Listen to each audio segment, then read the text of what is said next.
जति सदस्य हुनुहुन्छ, जति समर्थक हुनुहुन्छ त्यसलाई बढाउनका निम्ति हामी आउँछौँ नै। हाम्रो सकभर चाहिँ 165 वटै क्षेत्रमा दौडामा जाने प्लान हो। त्यसमा अभियसली कर्णाली त जानै पर्यो।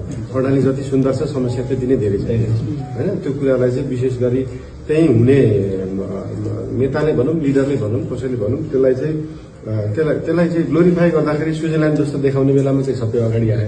तर समस्या समाधानमा चाहिँ खासै पहल देखिएन। हामी कर्णाली आउँछौँ पनि र कर्णालीको समस्याको ठ्याक्कै समाधान गर्न सकिने कुराहरू मात्रै राख्छौँ हामी।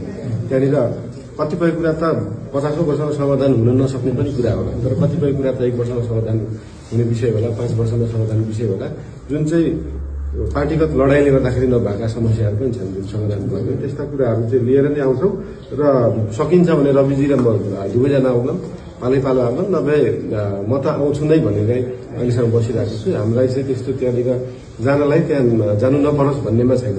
सकभर हामी जाम नै भन्ने छ र गएर त्यहाँनिर त्यो एउटा माहौल बढोस् पनि भन्ने छ, बढ्छ पनि होला र तपाईँहरूले त्यसको लागि साथ सहयोग गर्नु। त्यो साथ सहयोग तपाईँहरूले गर्ने आफ्नै लागि हो, त्यो अरू कसैको लागि होइन। त्यही हिसाबले तपाईँहरू जानु।